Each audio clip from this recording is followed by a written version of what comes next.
Hello everyone, welcome back to our YouTube channel that is chemistry Sarathi. जनाब, स्वागत है आप सभी का हमारे इस वीडियो में। तो आज के इस वीडियो में हम D and F block elements के सभी पीवाईक्यूज करने वाले हैं, जो कि जनवरी अटेम्प्ट 2026 से पूछे गए थे, है ना। इस चैप्टर से इस बार 11 क्वेश्चन पूछे गए हैं, तो अच्छा खासा वेटेज आपको देखने को मिल सकता है। हर शिफ्ट में आपको एक क्वेश्चन नजर आ ही रहा होगा, है ना। तो बहुत ही शिद्दत के साथ इसके पीवाईक्यूज की प्रैक्टिस करें और कुछ अच्छे क्वेश्चन भी आपको देखने को मिलने वाले हैं, है ना। तो बिना किसी देरी के हम इस वीडियो को शुरू करते हैं। और हाँ, इसकी क्वेश्चन पीडीएफ आपको हमारे टेलीग्राम चैनल पर मिल जाएगी, तो आप वहां से जाकर के डाउनलोड कर सकते हैं, है ना। Now question number 1, 21 Jain shift 2। यहां पर आपके पास एबीसीडी 4 स्टेटमेंट दिए हुए हैं एंड आपसे पूछा गया है कितने स्टेटमेंट आपके सही हैं। बहुत ही शानदार क्वेश्चन है ये। Mn एंड Mn2O7 के बारे में बात करी जा रही है। पहला स्टेटमेंट क्या है? Manganese forms the oxide Mn2O7 in which manganese is in its highest oxidation state. तो ये बात बिल्कुल सही है। कैसे सही है? मैंगनीज का इलेक्ट्रॉनिक कन्फिगरेशन क्या होता है? देखिए, पहले तो आपको पता होना चाहिए atomic number, that is 25। Electronic configuration क्या हो जाएगा? 4s2 3d5। अगर आप इसके सातों इलेक्ट्रॉन को बाहर कर देते हैं, दैट मींस इसके पास कोई भी वैलेंस इलेक्ट्रॉन नहीं बचेगा। तो उस पर्टिकुलर कंडीशन में Mn+7 आपको हाईएस्ट ऑक्सीडेशन स्टेट नजर आने वाली है ना। और इलेक्ट्रॉनिक कन्फिगरेशन 4s0 3d0 हो जाने वाला है, ठीक। That means highest oxidation state कितनी होती है मैंगनीज की? +7। तो क्या यहाँ पर +7 है? ऑब्वियस सी बात है, +7 ही है। अगर आपको समस्या है तो मैंगनीज की हम x मान लेंगे, इंटू 2 आप कर रहे होंगे, प्लस करेंगे, ऑक्सीजन का -2 होता है, -2 इंटू 7 करेंगे इज इक्वल टू 0, है ना। कोई भी चार्ज नहीं है बाहर, न्यूट्रल है। That means x is equal to, यहाँ पर 14 डिवाइड बाई 7 आप 2 कर रहे होंगे तो 7 ही आ रहा होगा, +7। दैट मींस ये सही है, हाईएस्ट ऑक्सीडेशन स्टेट में ही ये एग्जिस्ट कर रहा है। Statement 1 is correct. Now B, oxygen stabilises the manganese in higher oxidation state by forming multiple bonds with Mn। अच्छा, ऐसा है क्या? देखिए, समझते हैं, आपको बहुत ही अच्छी तरीके से इसको समझने की जरूरत है। जो ये डी ब्लॉक के एलिमेंट्स होते हैं, जो कि यहाँ पर मैंगनीज है डी ब्लॉक का, उनको हम जानते हैं ट्रांजिशन मेटल्स के नाम से, है ना। आप सभी को पता है। एंड ट्रांजिशन मेटल्स का काम क्या होता है? ट्रांजिशन मेटल बहुत ही ताकतवर तरीके से, मतलब बहुत ही स्ट्रांगली इलेक्ट्रॉन्स को अट्रैक्ट कर रहे होते हैं। यहाँ पर हम लिखना चाहेंगे कि ट्रांजिशन मेटल्स, ये सारी बातें आपको पता होनी चाहिए। अगर कुछ भी नया आ रहा है तो आपको अपनी शॉर्ट कॉपी में नोट करते हुए चलना है। Transition metals strongly attract electrons, है ना, अट्रैक्ट इलेक्ट्रॉन्स। ऐसा करते हैं तो क्या हो जाता है? ऐसा करते हैं तो जनाब कोवैलेंट कैरेक्टर जो आप बनाने वाले हैं ना, बॉन्ड, मैंगनीज जब बॉन्ड बनाएगा ऑक्सीजन के साथ, तो इनका जो कोवैलेंट कैरेक्टर है वो इंक्रीज कर रहा होगा। कोवैलेंट कैरेक्टर पूरा लिख देंगे, कोवैलेंट कैरेक्टर। तो इससे जो Mn डबल बॉन्ड O के मल्टीपल बॉन्ड्स फॉर्म होने वाले हैं, वो इलेक्ट्रॉन डेंसिटी के लोकलाइजेशन को, डीलोकलाइजेशन को अलाउ कर रहे होंगे। Allows delocalisation of electron density, है ना, डीलोकलाइजेशन ऑफ इलेक्ट्रॉन डेंसिटी, ठीक है। इससे जनाब स्टेबिलिटी इंक्रीज हो रही होगी, है ना। डीलोकलाइजेशन जब होने लग जाता है तो स्टेबिलिटी इंक्रीज हो जाती है। एंड ये फिनोमेना जो है बहुत ही कॉमन होता है हायर ऑक्सीडेशन स्टेट में, common for higher oxidation state, है ना। आपको थोड़ा सा एग्जांपल हम और दे दें। Mn2O7 तो होने ही वाला है, उसके साथ में आप इससे और एग्जांपल्स नोट कर सकते हैं। कौन कौन से? CrO3 या फिर V2O5, जहां पर हायर ऑक्सीडेशन स्टेट आपको नजर आने वाली है ना। तो oxygen stabilise the Mn in higher oxidation state by forming multiple bonds with Mn। सारी बातें हमने बता दी है आपको। यहाँ पर ये डबल बॉन्ड बन जाएगा, जो कि डीलोकलाइजेशन ऑफ इलेक्ट्रॉन डेंसिटी को अलाउ करने वाला है। तो ये वाली बात बिल्कुल सही हो जाएगी। Mn2O7 is an ionic oxide. ऐसा है क्या? ऐसा नहीं है। क्यों नहीं है? कि जो आपका Mn2O7 है ना, उसका मेल्टिंग पॉइंट -20 डिग्री सेंटीग्रेड होता है। अच्छा, तो आयनिक ऑक्साइड जो होते हैं, आयनिक ऑक्साइड ये हायर मेल्टिंग पॉइंट शो कर रहे होंगे, हायर मेल्टिंग पॉइंट शो कर रहे होंगे, है ना।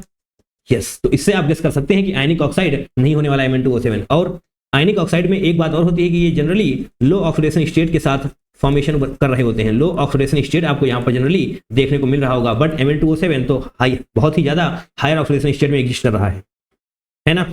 तो यस, इससे आप गेस कर सकते हैं कि Mn2O7 is an ionic solid वाला, आयनिक ऑक्साइड वाला गलत हो जाएगा, है ना। Structure of Mn2O7 consist of 1 bridges oxygen. तो Mn2O7 का स्ट्रक्चर देख लेंगे, Mn, और यहाँ पर ऐसे बीच में एक ऑक्सीजन होता है ना, डबल बॉन्ड ऑक्सीजन यहाँ पर, डबल बॉन्ड ऑक्सीजन यहाँ पर, डबल बॉन्ड ऑक्सीजन इस तरीके से, और यहाँ पर भी सिमेट्रिकल स्ट्रक्चर ही होने वाला है। ये आपको हो जाता है Mn2O7। तो यस, यहाँ पर MnO एक है ब्रिजिंग वाला, ठीक, 1 ब्रिज ऑक्सीजन है जनाब।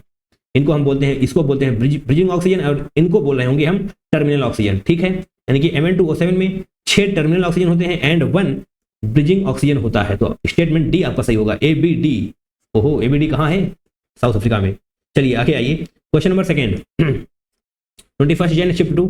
On heating a mixture of common salt and K2Cr2O7 in equal amount along with concentrated H2SO4 in a test, a gas is evolved. Formula for the gas evolved। अच्छा, तो formula उस gas का पूछा जा रहा है, कौन सी गैस इवॉल्व होने वाली है, and oxidation state of the central metal atom in gas respectively. Okay, तो आप सभी को पता होना चाहिए कौन से क्या है रिएक्शन, ये कौन से रिएक्शन है, क्रोमाइल क्लोराइड बोल रहे होते हैं, क्रोमाइल क्लोराइड टेस्ट में आपने ये रिएक्शन पढ़ी होगी, है ना। चलिए हम बताते हैं आपकी कौन सी रिएक्शन है ये, K2Cr2O7। जनरली आपको लिखा हुआ मिल सकता है Cr2O7 2 निगेटिव, है ना। K2 जब आप बाहर करेंगे तो 2 निगेटिव यहाँ पर आ जाने वाला है। इसकी जब रिएक्शन करवाने वाले हैं किसके साथ, NaCl के साथ, कॉमन सॉल्ट है ना, that means NaCl along with H2SO4। जब इसके साथ आप इसकी रिएक्शन करवाने वाले हैं तो जनाब आपको CrO2Cl2 मिल रहा होता है, CrO2Cl2 मिल रहा होता है। ये रिएक्शन आप जनरली याद करके रखते हैं, क्रोमाइल क्लोराइड टेस्ट वाली रिएक्शन आपको याद होनी चाहिए, है ना। इसके साथ में आपको KHSO4 मिल रहा होता है ना, along with NaHSO4, और साथ में आपको थोड़ा सा वाटर भी नजर आ रहा होता है, ठीक। अगर यहाँ पर NaCl के बजाय KCl होता, NaCl के बजाय KCl होता तो ये NaHSO4 नहीं बन रहा होता, KHSO4 ही बन रहा होता, है ना। ठीक है, दैट मीन्स जो आपकी गैस यहाँ पर लिखी हुई है वो कौन सी होने वाली है, CrO2Cl2, यही गैस आपकी इवॉल्व होने वाली है ना। तो आपसे क्या पूछा गया है, और भी कुछ पूछा गया है, CrO2Cl2 होना चाहिए। ऑप्शन 1 गलत हो जाएगा, ऑप्शन 4 भी गलत हो जाएगा। एंड आपसे सेंट्रल मेटल एटम पर ऑक्सीडेशन स्टेट पूछी गई है, तो क्रोमियम की ऑक्सीडेशन स्टेट के लिए आप क्या करेंगे, क्रोमियम की X मान लेते हैं, O2 -2 × 2 कर रहे होंगे, क्लोरीन का -1 × 2 करेंगे, -1 × 2 करेंगे तो कितना आने वाला है, इक्वल टू 0 आप कर देंगे तो 2 दूनी 4 6, यानी कि x = 6 आने वाला है, +6, x = +6। ऑप्शन नंबर 3 आपका बिल्कुल सही हो जाएगा। बोलो हाँ या ना, कोई दिक्कत है इसमें, कोई दिक्कत नहीं है। और हाँ, अगर आपको हम इसका कलर बताना चाहें तो भी आपको पता होना चाहिए, रेड फ्यूम्स, है ना, रेडिश कलर होता है इसका, ठीक है, आपसे पूछा जा सकता है ना। चलिए अभी आगे बढ़ते हैं ना। क्वेश्चन नंबर थर्ड 28 जनवरी शिफ्ट 2, एंड यहाँ पर आपको 5 स्टेटमेंट दिए हुए हैं। एक बार फिर से स्टेटमेंट टाइप क्वेश्चन आपका स्वागत करने के लिए तैयार है। अबाउट मैग्नेट एंड पर magnet ions, identify the correct statement. Okay, तो मैग्नेट एंड पर मैग्नेट आयंस के बारे में कुछ क्वेश्चन आपको दिया हुआ है, तो पहले तो आपको ये पता होना चाहिए कि मैग्नेट आयन क्या होता है। यहीं पर लिख दें, ऊपर ही लिख लें, पूरा लिखने की कोई जरूरत है नहीं। चलिए यहाँ पर आइए, मैग्नेट आयन का मतलब हो जाएगा MnO4 2 निगेटिव, और पर मैग्नेट, पर का मतलब हो जाता है जनाब सिंगल, है ना, MnO4 निगेटिव। तो बताइए पर आपके साथ लगाया जाए या ना लगाया जाए, पर मैग्नेट आयन सिंगल निगेटिव, है ना, पर जहां पर भी होगा वहां पर आप सिंगल को ही देख रहे होंगे। Statement A, the geometry of both magnet and पर मैग्नेट आयंस इज टेट्राहेड्रल, ऐसा होगा क्या। चलिए दोनों को देख लेते हैं। ए यहाँ पर टिक कर रहे होंगे, दोनों में ही मैग्नीज जो है वो 4 ऑक्सीजन एटम्स के साथ सराउंडेड है। तो अगर 4 के साथ सराउंडेड है तो ऑब्वियस सी बात है जनाब, टेट्राहेड्रल हो जाने वाला है, टेट्राहेड्रल, है ना। बी को देखते हैं, बी में क्या है, the oxidation state of manganese is Mn in magnet and पर मैग्नेट। अच्छा, तो +7 +6, मैग्नेट एंड पर मैग्नेट में ऑक्सीडेशन स्टेट आपसे पूछी गई है, तो यहाँ पर आप कैलकुलेट करके देखेंगे तो Mn +7 आ रहा होगा, एंड यहाँ पर जब आप कैलकुलेट करके देखेंगे तो Mn +6 आ रहा होगा, यानी कि मैग्नेट में +6 होना चाहिए, मैग्नेट में +6 होना चाहिए, तो यहाँ पर तो +7 है, तो पर मैग्नेट में +7 होना चाहिए। अच्छा, ये उल्टा लिखा हुआ है, ठीक है, यानी कि ये गलत हो जाएगा, ये वाला सही है। तो दिक्कत इसमें, पर मैग्नेट में +7, मैग्नेट में +6, ठीक। Oxidation of Mn2+ salt by peroxo disulphate gives manganate ion as the final product, ऐसा है क्या। देखिए Mn2, यहाँ पर सी कर लेते हैं, पेरोक्सो डाइसल्फेट जो यहाँ पर दिया हुआ है वो हो जाएगा H2O8 2 negative. Peroxo disulphate ion जो लिखा हुआ है ना, वो क्या है, ये H2O8 2 निगेटिव, एंड ये ऑक्सीडाइज कर देगा Mn2+ को, विल ऑक्सीडाइज Mn2+, है ना। और कौन सी रिएक्शन होने वाली है, Mn2+ की जो रिएक्शन करवाने वाले हैं H2O8 2 निगेटिव। ये क्या है H2O8 2 निगेटिव, कहां पर लिखा हुआ है, ये पेरोक्सो डाइसल्फेट आयन है, इसकी जो रिएक्शन करवाने वाले हैं तो ये इसको ऑक्सीडाइज कर देगा, दैट मींस MnO4 निगेटिव में कन्वर्ट हो रहा होगा, क्योंकि यहाँ पर जनाब Mn +7 में है, +2 से +7 क्या होता है, ऑक्सीडेशन। तो oxidation of Mn2+ salt by as the final product, कौन सा है, मैग्नेट है क्या, ये बताइए। मैग्नेट मैंने यहाँ पर आपको क्या बताया था, MnO4 2 निगेटिव, तो जनाब ये मैग्नेट नहीं पर मैग्नेट है। ये कौन सा है, पर मैग्नेट। अगर आपको सिंगल नेगेटिव नजर आ रहा है दैट मींस वो पर मैग्नेट होगा, तो स्टेटमेंट सी भी आपका गलत है। देखिए बहुत ही क्लोज तरीके से बताया गया है, यहाँ पर आपको ये रिवर्स कर दिया गया था, है ना, तो बहुत ही अच्छी तरीके से देखते हुए चलना है, अदरवाइज आप गलत कर सकते हैं। और अब डी को देखते हैं, manganate ion is paramagnetic and पर मैग्नेट आयंस इज डायमैग्नेटिक। तो आपके पास ये पर मैग्नेट आयन है, Mn+7 के केस में, Mn+7 के केस में इलेक्ट्रॉनिक कन्फिग्रेशन क्या होगा, 4s0 3d0, क्योंकि आपने इसके सारे वैलेंस इलेक्ट्रॉन बाहर निकाल लिए हैं, मैंने आपको दिखाया था लास्ट में क्वेश्चन नंबर 1 में, है ना। ये देखिए Mn+7 का ऑक्सीडेशन स्टेट इलेक्ट्रॉनिक कन्फिगरेशन क्या होगा 4s0 3d0, यानी कि यहाँ पर कोई इलेक्ट्रॉन है ही नहीं, तो पेयरिंग वगैरह क्या होगी। और जो बाकी है ना आर्गन, यहाँ पर ऐसा पूरा इसका ये होगा आर्गन 4s0 3d0, ये होगा इसका कंप्लीट इलेक्ट्रॉनिक कन्फिगरेशन। तो आर्गन वाले सारे पेयर्ड होंगे, है ना। ये अनपेयर्ड होने के लिए कुछ है ही नहीं, that means n equal to zero, n equal to zero, यानी कि ये डायमैग्नेटिक होगा। पर मैग्नेट वाला डायमैग्नेटिक होगा, पर मैग्नेट डायमैग्नेटिक एंड मैग्नेट वाला पैरामैग्नेटिक ही होगा। क्यों होगा? क्योंकि यहाँ पर Mn+6 का जब आप इलेक्ट्रॉनिक कन्फिगरेशन लिखेंगे तो 4s0 3d1 मिल रहा होगा, एंड ये एक इलेक्ट्रॉन हमेशा अनपेयर्ड ही रहने वाला है। अरे भैया जो सिंगल है वो उसकी पेयरिंग कहाँ से हो पाएगी, है ना।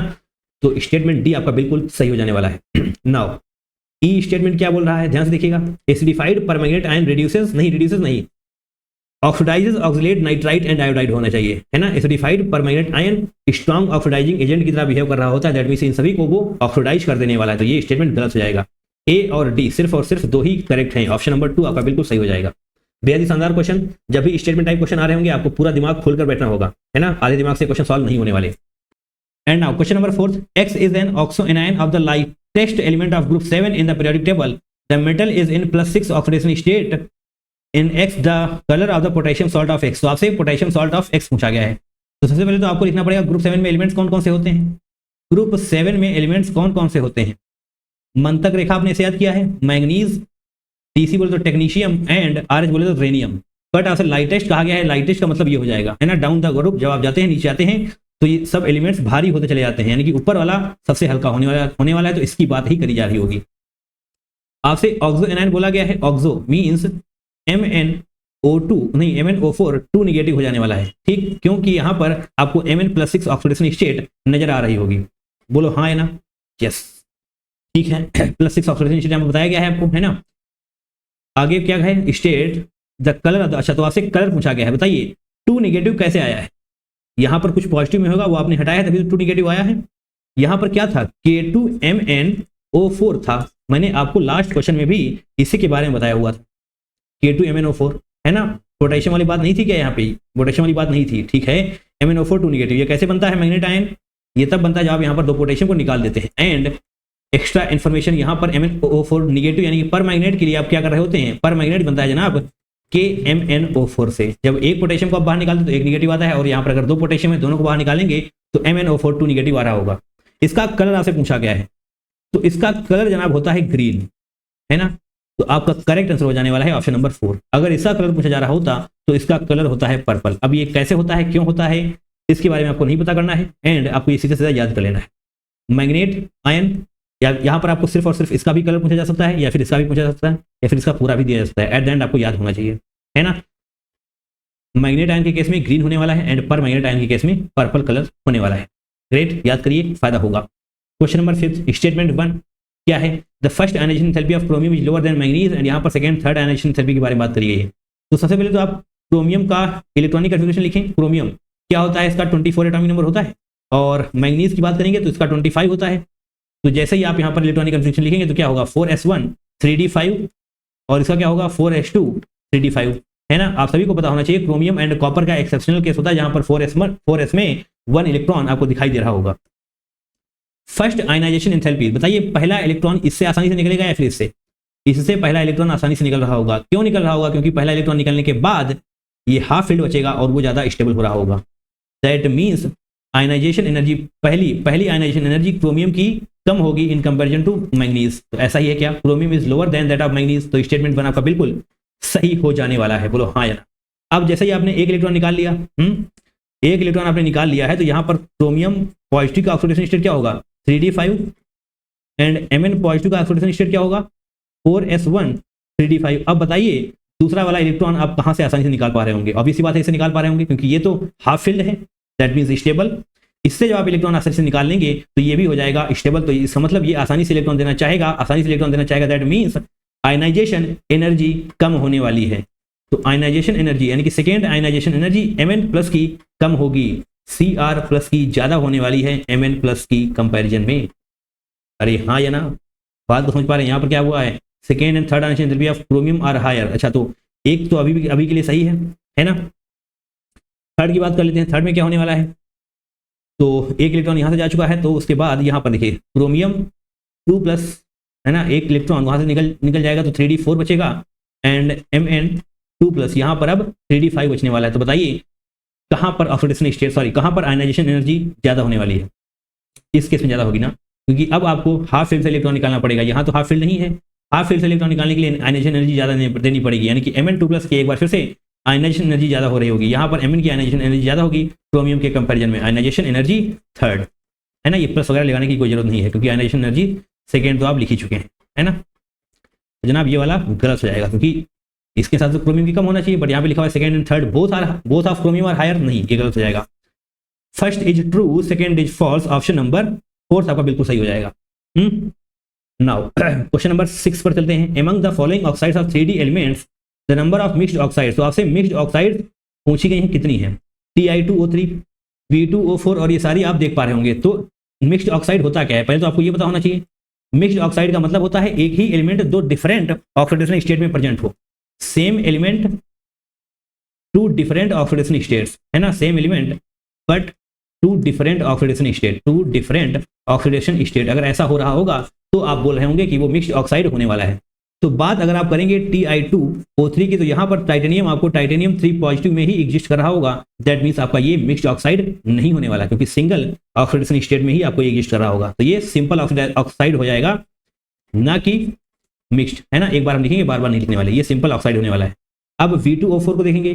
V2O4 के केस में वैनेडियम 4 पॉजिटिव यहाँ पर भी आपको नजर आ रहा होगा, तो ये भी आपका मिक्स्ड ऑक्साइड नहीं होगा, क्योंकि सिंगल ऑक्सीडेशन स्टेट यहाँ पर भी आपको मिल रही होगी।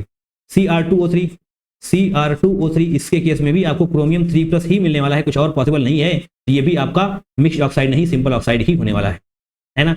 अब बात करते हैं Mn3O4 की, और हाँ जनाब ये आपका मिक्स्ड ऑक्साइड है। कैसे है? क्योंकि Mn3O4 दो तरीके से एग्जिस्ट कर रहा होगा। कैसे? MnO.Mn23, है ना, Mn2O3 सही है, Mn3O4 यस। तो यहाँ पर आप Mn की ऑक्सीडेशन स्टेट देखेंगे तो कितनी आएगी? Mn2+, और यहाँ पर जब देखेंगे तो Mn3+ आने वाली है। दो different oxidation state, same element, manganese, दो different oxidation state. That means जनाब ये आपका हो जाने वाला है क्या? मिक्स्ड ऑक्साइड, है ना। अब बात करते हैं Fe3O4 की। अब बात करते हैं Fe3O4 की। यहाँ पर कुछ वैसा ही होने वाला है, FeO.Fe2O3। तो यहाँ पर भी ऑक्सीडेशन स्टेट आयरन की +2 हो जाएगी, और यहाँ पर आयरन की +3 हो जाने वाली। दैट मींस जनाब ये भी आपका मिक्स्ड ऑक्साइड ही होने वाला है ना। Fe2O3 यही वाला होगा। तो Fe2O3 को आप जब यहाँ पर लिखेंगे तो सिर्फ और सिर्फ Fe3+ में ही एग्जिस्ट करा होगा। दैट मींस Fe2O3 के केस में मिक्स्ड ऑक्साइड नहीं, सिंपल ऑक्साइड होगा। तो इसको क्रॉस कर देंगे एंड इसको देखते हैं लास्ट, है ना, इसको ऐसे क्रॉस कर देंगे CO3O4।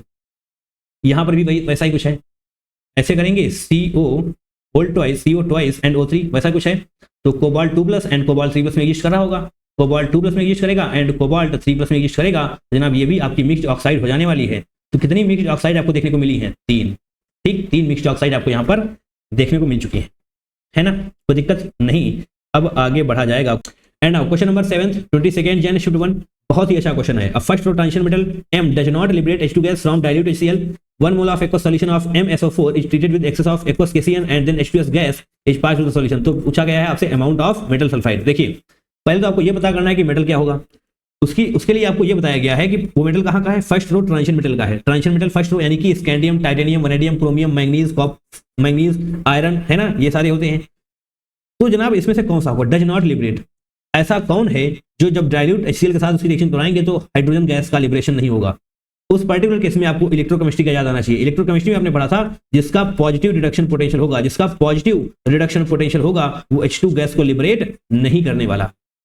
ठीक है, तो आप सभी जानते हैं कि कॉपर का रिडक्शन पोटेंशियल क्या होता है? 0.34 एंड हाँ ये प्लस में ही होता है। अगर ये पॉजिटिव रिडक्शन पोटेंशियल आपको नजर आ रहा है दैट मींस आप ये गेस कर सकते हैं कि यहाँ पर H2 गैस का इवॉल्वमेंट नहीं हो रहा होगा। ओके, दैट मींस M जो आपको यहाँ पर लिखा हुआ दिखाई दे रहा है वो कुछ और नहीं, कॉपर ही है। ठीक है, कोई दिक्कत। अब आगे क्या लिखा हुआ है? 1 mole of aqueous solution of MSO4। MSO4 क्या हो जाएगा? CuSO4। CuSO4 की आप रिएक्शन करवा रहे हैं एक्सेस एक्वस KCl के साथ। ठीक है, करवाइए। क्या बनने वाला है? Cu2+ लेंगे एंड यहाँ पर जो आपको एक्वस KCl दिया हुआ है इसका हम Cn नेगेटिव ले लेते हैं। Cn नेगेटिव जब इसी रिएक्शन आप करवाने वाले हैं एक्वस KCl आप लिखना चाहें तो लिख सकते हैं इस प्रकार से। तो जनाब CuCN होल ट्वाइस बन रहा होगा, CuCN होल ट्वाइस। एंड आपकी जानकारी के लिए हम बता दें ये जनाब होता है अनस्टेबल।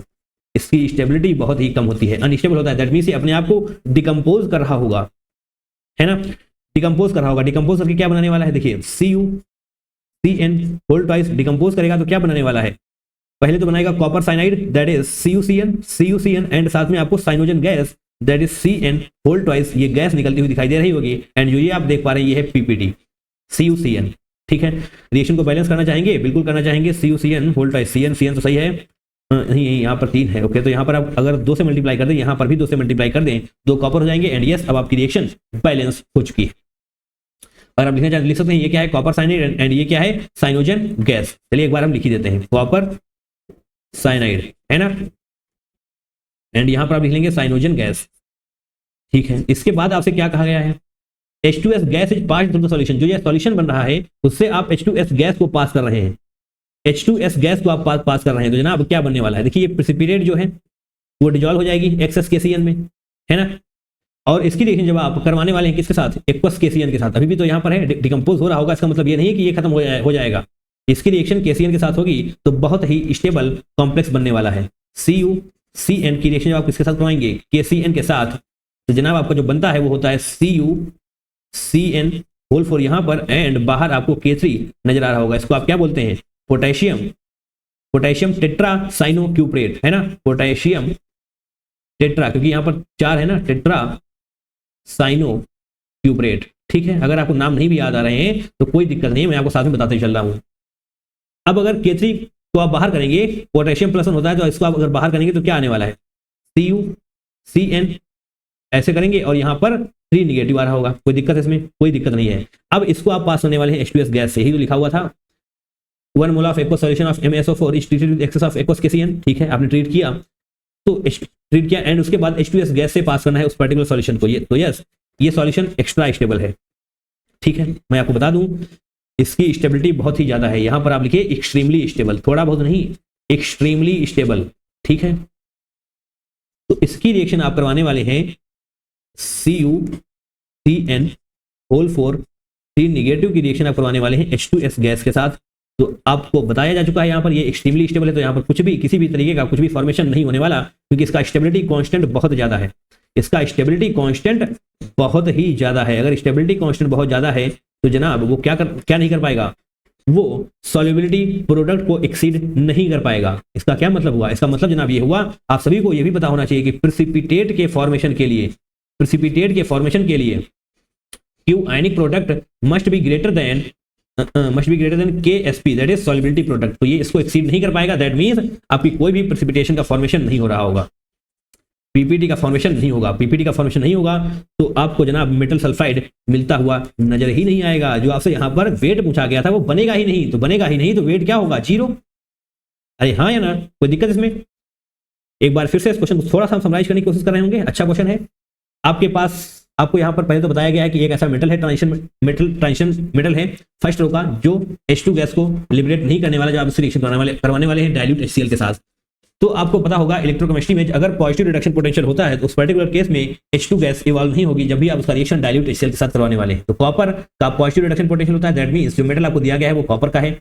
MaSO4 यानी कि CuSO4 की जो आप रिएक्शन करवाने वाले हैं एक्सेस KCN के साथ, यहाँ पर एक्सेस का मतलब यही है कि जो डिकम्पोज हो गया है उसके बाद भी ये खत्म नहीं होने वाला है, तो एक्सेस में है, खत्म ही नहीं होगा, है ना।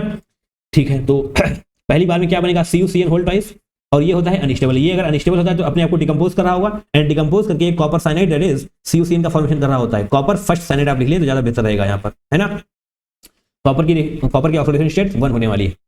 ठीक है, एंड जब इसी की रिएक्शन आप कॉपर साइनाइड की रिएक्शन आप फर्दर करवाने वाले किसके साथ, एक्वस KCN के साथ, क्योंकि ये तो एक्सेस में था, तो जनाब आपको मिल रहा होगा पोटेशियम टेट्रासाइनो क्यूप्रेट, जो कि बहुत ज्यादा स्टेबल होता है, इसका स्टेबिलिटी कांस्टेंट बहुत ही हाई होता है। अगर इसका स्टेबिलिटी कांस्टेंट बहुत हाई है तो जनाब इसका जो सॉल्युबिलिटी प्रोडक्ट है वो एक्सीड ही नहीं किया जा पा रहा होगा। अगर ये नहीं एक्सीड हो पाएगा तो दैट मींस PPT का फॉर्मेशन नहीं होगा, एंड PPT का फॉर्मेशन नहीं होगा तो ये MS जो कि आपको मेटल सल्फाइड लिखा हुआ था वो कुछ भी नहीं बनने वाला, राइट। वो कितना हो जाएगा, 0। Great, moving forward, question number 8। ऐसे क्वेश्चंस करने पड़ेंगे आपको। The oxidation state of chromium in the final product formed in the reaction between Ki and acidified K2Cr2O7। acidified K2Cr2O7, K2Cr2O7 क्या है, पोटेशियम डाइक्रोमेट ना। Potassium dichromate strong oxidising agent की तरह behave कर रहा होता है, स्ट्रॉन्ग ऑक्सीडाइजिंग एजेंट, हल्का फुल्का नहीं, बहुत स्ट्रॉन्ग, है ना। दैट मींस इसकी जब रिएक्शन करवाने वाले हैं Ki के साथ तो ये इसको ऑक्सीडाइज कर देगा। ठीक है, इसको हम आयंस के फॉर्म में लिखते हैं। K2Cr2O7 को जो आप K2 बाहर करेंगे तो Cr2O7 2 नेगेटिव आएगा, दैट मींस क्रोमेट आयन, है ना। एंड जब इसकी रिएक्शन करवाने वाले हैं किसके साथ, आई निगेटिव, के प्लस आई निगेटिव, मैंने बोला ये स्ट्रॉन्ग ऑक्सीडाइजिंग एजेंट है तो इसको ऑक्सीडाइज कर देगा, आई निगेटिव से ऑक्सीडाइज करके आयोडीन में पहुंचा रहा होगा, -1 से 0, दैट मींस ऑक्सीडेशन हो चुका है, इसका खुद का रिडक्शन हो रहा होगा, दैट मींस यहाँ पर पहले ऑक्सीडेशन स्टेट देखें, 7 दूनी 14 12, दैट मींस +6 है तो इसका रिडक्शन होगा, यानी कि +6 से +3 में आ रहा होगा, क्रोमियम +3 का फॉर्मेशन हो रहा होगा। तो आपसे यही पूछा गया है oxidation state of chromium in the final product formed in the reaction, तो इस रिएक्शन में जो फाइनल प्रोडक्ट बनेगा उसमें क्रोमियम की ऑक्सीडेशन स्टेट कितनी है, +3 है। ऑप्शन नंबर सेकंड आपका बिल्कुल सही हो जाने वाला है। Potassium iodide that is KI reducing agent की तरह बिहेव करेगा एंड ये वाला स्ट्रॉन्ग ऑक्सीडाइजिंग एजेंट की तरह बिहेव करने वाला है। कोई दिक्कत, आपको कोई भी दिक्कत नहीं होनी चाहिए, ये सारे क्वेश्चंस आपको करने पड़ेंगे। और अगर आप इसकी रिएक्शन पूरी लिखना चाहते हैं बैलेंसिंग के साथ, देखिए हम आपको ये भी सिखा देते हैं, हालांकि इसकी यहाँ पर जरूरत है नहीं, बट फिर भी आपको पता होना चाहिए। Cr2O7 2 निगेटिव के साथ क्या बन रहा है, Cr3 पॉजिटिव है ना, ओके। तो यहाँ पर 2 क्रोमियम है तो यहाँ पर भी 2 होने चाहिए, तो यहाँ पर आप 2 से मल्टीप्लाई कर रहे होंगे। अब ऑक्सीजन 7 है तो इसके लिए आपको H2O का एडिशन करना होगा, 7H2 आप कर रहे होंगे क्योंकि 7 ऑक्सीजन यहाँ पर 7 यहाँ पर है ना। रिडॉक्स में ये सारी बैलेंसिंग सीखते हैं आप, जो कि बहुत ज़्यादा इंपॉर्टेंट है, आपको सीखनी चाहिए। तो यहाँ पर 7 दूनी 14 यानी कि 14 हाइड्रोजन हो चुके हैं, तो 14 हाइड्रोजन के लिए आप यहाँ पर 14 हाइड्रोजन प्लस कर रहे होंगे H+। तो अब आपको देखना होगा चार्ज बैलेंसिंग लास्ट में, 2 निगेटिव यहाँ पर 14 पॉजिटिव, यहाँ पर 14 इंटू पॉजिटिव यानी कि 14 पॉजिटिव 2 निगेटिव 12 पॉजिटिव, यहाँ पर 12 पॉजिटिव है, यहाँ पर क्या है 3 दूनी 6 6 पॉजिटिव है, 6 पॉजिटिव 12 पॉजिटिव, यानी कि अगर आप यहाँ पर 6 इलेक्ट्रॉन कर दें तो आपका चार्ज बैलेंस हो जाएगा, बिल्कुल हो जाएगा। इसका मतलब यहाँ पर आपको 6 इलेक्ट्रॉन करना पड़ रहा होगा रिएक्टेंट साइड। अब आपकी रिएक्शन बैलेंस हो चुकी है, अभी नहीं, +6 इलेक्ट्रॉन आप बोलेंगे, ठीक है। अब आपकी रिएक्शन बैलेंस हो चुकी है ना। ये सारी बातें आपको पता होनी चाहिए। Now question number 9, MnO4 2 negative in acidic medium disproportionate to, अच्छा तो ये जो आपके पास MnO4 2 निगेटिव है, इसकी आप रिएक्शन होने वाले हैं कहां पर, एसिडिक मीडियम में। तो डिस्प्रपोर्शनेट किसमें किसमें होगा, पहले तो एसिडिक मीडियम यानी कि H+ होना चाहिए, ये जनाब डिस्प्रपोर्शनेट होता है MnO4 निगेटिव। देखिए डिस्प्रपोर्शनेट में समस्या है ना, डिस्प्रपोर्शनेट का मतलब होता है ऑक्सीडेशन रिडक्शन बोथ, एक ही एलिमेंट का ऑक्सीडेशन भी होगा एंड रिडक्शन भी होगा। तो आप बताइए, एक सेकेंड बताएंगे तब हम लिखेंगे, तो आप बताइए MnO4 2 निगेटिव में मैग्नीज की ऑक्सीडेशन स्टेट क्या है, +6 है, Mn की ऑक्सीडेशन स्टेट है ना। अगर आप कैलकुलेट करना चाहें तो कर सकते हैं, मैग्नीज की हम x मानेंगे, ऑक्सीजन की -2 होती है, -2 × 4 = -2 कर रहे होंगे, तो यस x = +6 आ रही होगी। अब बताइए मैग्नीज x से ऑक्सीडाइज करेगा तो कहां पर जाएगा, +7 में जाएगा, तो यस MnO4 निगेटिव का फॉर्मेशन कर रहा होगा एंड ये तो ऑक्सीडेशन हो गया। अब रिडक्शन होगा मैग्नीज का, जब रिडक्शन होगा तो ये MnO2 का फॉर्मेशन कर रहा होता है, MnO2 का फॉर्मेशन कर रहा होता है, दैट मींस यहां पर ऑक्सीडेशन स्टेट कितनी हो चुकी है, 4 +4 एंड +7, यहां पर क्या थी +6 से +7 ऑक्सीडेशन, +6 से +4 रिडक्शन, है ना। और चलिए इस रिएक्शन को थोड़ा सा बैलेंस भी कर लेते हैं, 4 ऑक्सीजन यहाँ पर हैं, 4 यहाँ पर हैं, मैग्नीज भी 2 हैं। अगर मैग्नीज को यहाँ पर आप 2 से मल्टीप्लाई कर देंगे तो ऑक्सीजन भी बढ़ जाएगा, है ना। 4 दूनी 8 2 10, 4 दूनी 8, अच्छा दैट मीन्स आपको यहाँ पर 3 से मल्टीप्लाई करें आप, 3 मैग्नीज हो जाएगा इस तरफ एंड 2 से आप यहाँ पर मल्टीप्लाई करेंगे तो ऑक्सीजन कितनी हो जाएंगी, 4 दूनी 8 ऑक्सीजन यहाँ पर 10, 4 3 12 ऑक्सीजन, यानी कि यहाँ पर आपको 2H2O करना पड़ेगा, ट्वाइस ऑफ H2O। क्यों, क्योंकि ऑक्सीजन को बैलेंस करने के लिए हम H2O का एडिशन कर रहे होते हैं, ठीक है। अभी चार्ज रह गया होगा बैलेंसिंग के लिए, बाकी सारा कुछ तो बैलेंस, हाइड्रोजन यहाँ पर एक ही है, इस तरफ कितने हैं 4, तो दैट मींस आप यहाँ पर 4H+ कर रहे होंगे, ठीक है। सब कुछ बैलेंसिंग हो चुकी है, इलेक्ट्रॉन्स वगैरह बैलेंस हैं, 3 दूनी 6 6 निगेटिव 4 पॉजिटिव, यानी कि 2 निगेटिव यहाँ पर है, इधर आइए 2 निगेटिव ही यहाँ पर भी है, ठीक है। चार्ज बैलेंसिंग ऑलरेडी है, आपको इलेक्ट्रॉन ऐड करने की जरूरत नहीं पड़ेगी, चार्ज बैलेंसिंग आनी चाहिए। क्या क्या बन रहा है, MnO4 negative and MnO2, option number 1 आपका बिल्कुल सही हो जाएगा, कोई दिक्कत नहीं होनी चाहिए। MnO4 2 निगेटिव एसिडिक मीडियम में डिस्प्रपोर्शनेट करने वाला है, किस प्रकार से करेगा ये आपने देख लिया है। Question number 10 21 Jain shift 1, consider the following reaction, ध्यान से देखिएगा इस रिएक्शन को, NaCl + K2Cr2O7 + H2SO4, क्या दे रहा है आपको, A along with KHSO4 NaHSO4 and H2O।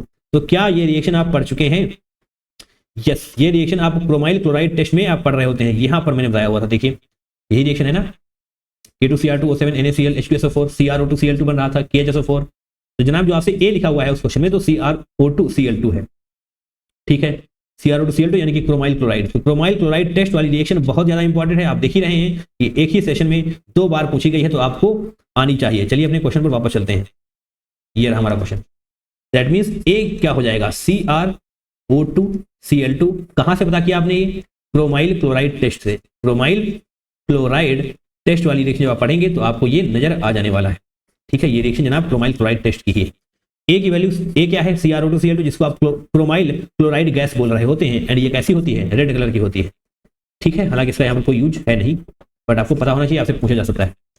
अब इसकी रिएक्शन आप करवाने वाले हैं NaOH के साथ। आइए, CrO2Cl2 दैट इज ए यहाँ पर लिखा हुआ है, इसकी रिएक्शन जब आप करवाएंगे NaOH के साथ तो किस चीज का फॉर्मेशन होगा, Na2CrO4 का फॉर्मेशन हो रहा होगा, Na2CrO4 का फॉर्मेशन हो रहा होगा इस प्रकार से, है ना। along with NaCl, नमक तो बनेगा ही, NaCl, और लास्ट में थोड़ा सा वाटर भी, थोड़ा सा क्या, वाटर तो बनेगा ही बनेगा, है ना। रिएक्शन की बैलेंसिंग के लिए आपको यहाँ पर Na2 है तो ट्वाइस ऑफ NaOH करना पड़ेगा, 2 सोडियम हो जाएंगे, क्रोमियम सही है, ऑक्सीजन 2 है, अच्छा तो इस सब सही है, यानी कि तो NaCl यहाँ पर भी, यहाँ पर आप 2 करेंगे तो यहाँ पर आपको 4 करना पड़ेगा, यहाँ पर आपको 4 करना पड़ेगा। चलिए जनाब यहाँ पर लिख देते हैं। अब आप देख सकते हैं कि रिएक्शन आपकी बैलेंस हो चुकी है अगर आप यहाँ पर ट्वाइस ऑफ H2O कर देंगे, क्योंकि यहाँ पर हाइड्रोजन कितने हो चुके हैं, 4, तो यहाँ पर भी 4 होने चाहिए। अच्छा तो आपका बी क्या है, बी ये रहा, है ना, Na2CrO4, यही आपको पूछा गया है बी के बारे में। आपसे क्या क्या पूछा गया है, अच्छा अभी काफी कुछ करना है, X + Y + Z पूछा गया है। अच्छा तो बी की रिएक्शन आप करवाने वाले हैं H2SO4 के साथ along with hydrogen peroxide that is H2O2, तो आपको C+, ओके, तो इसको यहाँ पर लेकर आए Na2CrO4, ये क्या है Na2CrO4, ये है जनाब सोडियम क्रोमेट, एंड ये कैसा होता है, येलो सॉल्यूशन होता है, येलो सॉल्यूशन, ठीक है। सोडियम क्रोमेट अगर आप लिखना चाहें तो लिख सकते हैं सोडियम क्रोमेट। इसकी रिएक्शन आप करवाने वाले हैं H2SO4 के साथ।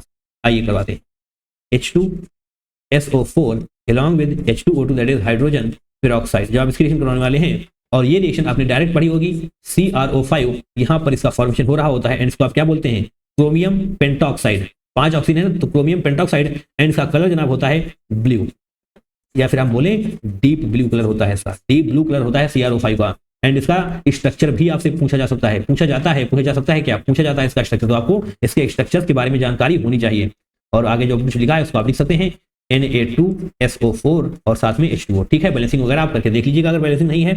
हालांकि ये रिएक्शन बैलेंस करना बहुत ही आसान है, कैसे, वाटर यहाँ पर 2 4, अगर आप 3 यहाँ पर कर दें 3 दूनी 6 हो जाएगा, तो ऑक्सीजन दैट मीन्स यहाँ पर आपको 2 से मल्टीप्लाई करना पड़ रहा होगा, है ना, तो 2 4 ऑक्सीजन यहाँ पर, 4 4 8 8 4 12, ठीक है, 5 4 9 3 12 ऑक्सीजन, ठीक, डीप ब्लू कलर हो जाएगा। अब पूछिए क्या लिखा है इसमें, इन द प्रोडक्ट C, अच्छा तो आपका ये प्रोडक्ट C है, X is the number of O2 negative units, Y is the total number of oxygen atoms present, and Z is the oxygen, अच्छा तो आपसे आपसे स्ट्रक्चर ही पूछा गया है। मैंने आपसे कहा था स्ट्रक्चर पूछा जा सकता है, नहीं जनाब पूछा गया है, पूछा जा सकता है क्या होता है, CrO5 का स्ट्रक्चर बनाइए, तितली जैसा स्ट्रक्चर होता है, बटरफ्लाई देखिए आपने, यस वैसा ही कुछ स्ट्रक्चर होता है इसका, देखिए बटरफ्लाई ऐसी ही तो होती है, और ये जो क्रोमियम यहाँ पर डबल बॉन्ड बन जाएगा, क्रोमियम के 6 बॉन्ड बन रहे होंगे, तो 1 2 3 4 5 6 आपको यहाँ पर नजर आ रहा होगा। एंड आपसे पूछा गया है X is the number of O2 2 negative units, X is the number of O2 2 negative units, तो यहाँ पर O2 2 negative कितनी यूनिट है, O2 2 negative, तो ये जो आप लिंकेज देख पा रहे हैं O सिंगल बॉन्ड O, यानी कि पेरोक्साइड लिंकेज,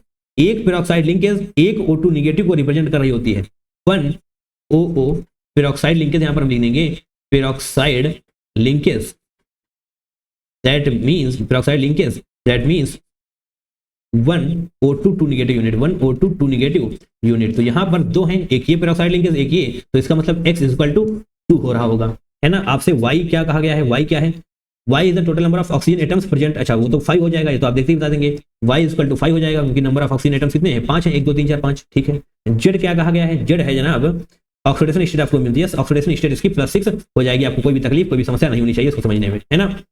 ऑक्सीडेशन स्टेट +6 हो रही होगी, 1 2 3 4 5 6 है ना, तो दैट मींस +6, Z = 6, 2 + 5 + 6 कितना होता है, 6 5 2 13, यानी कि X + Y + Z = 13 लिख देंगे, एंड यही आपका आंसर हो रहा होगा। ये क्वेश्चन बहुत ही अच्छा है, क्रोमाइल क्लोराइड टेस्ट के बारे में भी आपको जानकारी होनी चाहिए, तभी आप यहाँ तक आएंगे। ये रिएक्शन भी याद होनी चाहिए, हालांकि ये रिएक्शन आप जनरली पढ़ते हैं, अगर आपने PYQ की प्रैक्टिस करी हुई है तो इन रिएक्शंस के थ्रू आप होकर जरूर गुजरे होंगे, है ना।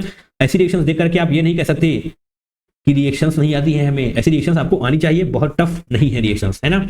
एंड नाउ क्वेश्चन नंबर 11 28 जनवरी शिफ्ट होने पूछा गया है। स्टेटमेंट 1 क्या है, number of pairs from the following in which both the ions are coloured in aqua solution is 3। अच्छा तो कलरिंग के ऊपर क्वेश्चन है ये, स्टेटमेंट 2 को देख लेंगे, पहले स्टेटमेंट 1 को सॉल्व करते हैं। देखिए कलरिंग का कॉन्सेप्ट क्या है, जहां कहीं पर भी D0 D5 या फिर D10 होगा तो उस पर्टिकुलर केस में कलरिंग नहीं होने वाली। कौन कौन सा, D0 D5 एंड D10, इस केस में DD transition D transition possible नहीं होता है। अगर डी ट्रांजिशन पॉसिबल नहीं है इसका मतलब नो कलर है ना, कोई भी कलर आपको शो नहीं होने वाला। आपको यही चेक करना है यहाँ पर इलेक्ट्रॉनिक कॉन्फ़िगरेशन सभी में।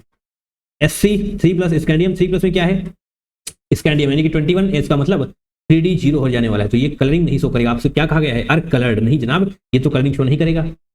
अगर आप इसको देखना चाहें तो देख सकते हैं, बाकी चलिए देख ही लेते हैं, सभी को देख लेते हैं। टाइटेनियम 3+ में 3D 1 होने वाला है, ये कलर शो करेगा, बट आपसे पूछा गया है पेयर्स, कहाँ पर लिखा हुआ था पेयर्स, ये देखिए नंबर ऑफ पेयर्स, यानी कि ये पेयर आपका कलरिंग शो नहीं करने वाला।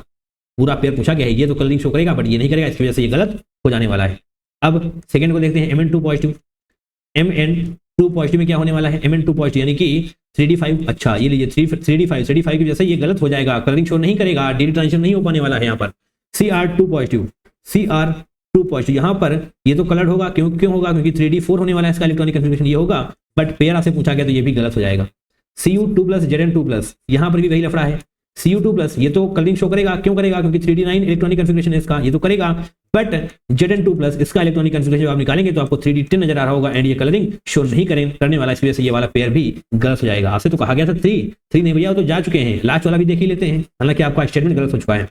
Ni2+ क्या होता है इसका इलेक्ट्रॉनिक कन्फिगरेशन 3D8, ये तो कलरिंग शो करेगा। Ti4+, यहाँ पर भी इलेक्ट्रॉनिक कन्फिगरेशन 3D 0 होता है, तो ये तो कलरिंग शो नहीं करेगा, दैट मींस ये वाला पेयर भी आपका कलरिंग शो नहीं करेगा। आपसे कहा गया था 3 कहाँ भैया, एक भी नहीं है, ऑप्शन स्टेटमेंट 1 आपका गलत हो जाएगा, है ना। टाइटेनियम का एटॉमिक नंबर क्या होता है, पता था ना आपको, टाइटेनियम का एटॉमिक नंबर 22 होता है, चारों इलेक्ट्रॉन बाहर चले जाएंगे, दैट मींस सिर्फ और सिर्फ आर्गन बचने वाला है इलेक्ट्रॉनिक कन्फिगरेशन में, और आपका 4s0 3D 0 बच रहा होगा। ये किसका इलेक्ट्रॉनिक कन्फिगरेशन मैंने बताया, Ti4+, दैट इज टाइटेनियम 4+ का, है ना। ओके स्टेटमेंट सेकंड को देखते हैं। TH बोले तो थोरियम, ये कहाँ का एलिमेंट है बताइए, F ब्लॉक का एलिमेंट है। एटॉमिक नंबर कितना होता है इसका 90, थोरियम का एटॉमिक नंबर 90 होता है। थोरियम यहां पर लिखेंगे, एटॉमिक नंबर 90 होता है। क्या कहा गया, is the strongest reducing agent among this. अच्छा देखिए, strong reducing agent, reducing agent का मतलब क्या होता है, सामने वाले को रिड्यूस करना, इसका मतलब खुद का ऑक्सीडेशन करना। जो खुद का ऑक्सीडेशन कर रहा होगा, जो खुद ऑक्सीडाइज हो जाएगा, वही तो सामने वाले को रिड्यूस कर पाएगा, वही तो अच्छा रिड्यूसिंग एजेंट होगा। तो आपको यहाँ पर ये देखना है क्या इसके पास पॉसिबिलिटी है कि खुद को ऑक्सीडाइज कर पाए। थोरियम, आगे चलते हैं भैया, थोरियम 90 है ना, थोरियम 90, देखिए थोरियम 90, तो इसकी जब आप इलेक्ट्रॉनिक कन्फिगरेशन लिखने वाले हैं तो इसका इलेक्ट्रॉनिक कन्फिगरेशन क्या आएगा, 90 बोले तो Rn, रेडॉन, ये आना चाहिए। 86 इलेक्ट्रॉन यहाँ पर जा चुके हैं, that means 5f0 6d2 7s2, ये आपका इलेक्ट्रॉनिक कन्फिगरेशन होने वाला है। आपसे कहा गया है TH4 थोरियम 4+, अगर थोरियम 4+ आपको बोल दिया गया है, इसका मतलब 2 इलेक्ट्रॉन यहां से 2 यहां से जाने वाले हैं। तो अब बताइए, अब आप खुद बताएं, ये सभी तो 0 हो चुके हैं, 5f में कोई इलेक्ट्रॉन नहीं है, 6d में भी कोई इलेक्ट्रॉन नहीं है, 7s में भी कोई इलेक्ट्रॉन नहीं है। अगर कोई इलेक्ट्रॉन है नहीं तो ऑक्सीडेशन कैसे हो पाएगी बताइए। ऑक्सीडेशन का मतलब क्या होता है, लूजिंग इलेक्ट्रॉन्स, और इलेक्ट्रॉन्स यहां से तो जाने वाले नहीं, ये तो भैया देगा नहीं इलेक्ट्रॉन। दैट मींस ये स्ट्रॉन्ग ऑक्सीडाइजिंग एजेंट जो दिया हुआ है ना, स्ट्रॉन्ग रिड्यूसिंग एजेंट जो दिया हुआ है ना, वो गलत हो जाएगा। स्टेटमेंट ये आपका गलत है। क्यों गलत है, क्योंकि स्ट्रॉन्ग रिड्यूसिंग एजेंट वही होगा जो खुद का ऑक्सीडेशन कर पा रहा होगा, एंड खुद का ऑक्सीडेशन करने के लिए इसके पास कुछ है ही नहीं। ठीक है, both statement are false, statement 1 आपका बिल्कुल सही हो जाएगा। क्वेश्चन कैसा है, कुछ क्वेश्चन इससे काफी अच्छे पूछे गए हैं, तो आप प्रैक्टिस करें इसकी, है ना। Thank you so much for watching this video till the end. आपने इस वीडियो को लास्ट तक देखा, इसलिए आप सभी का बहुत बहुत धन्यवाद, है ना। फॉर चैप्टर वाइज PYQs हमारे चैनल को सब्सक्राइब करें, एंड क्विक रिवीजन वीडियोज भी आपको यहाँ पर टाइम टू टाइम मिलते रहते हैं। चलिए मिलेंगे दूसरे वीडियो में, till then take care, tata bye bye, and I love you all.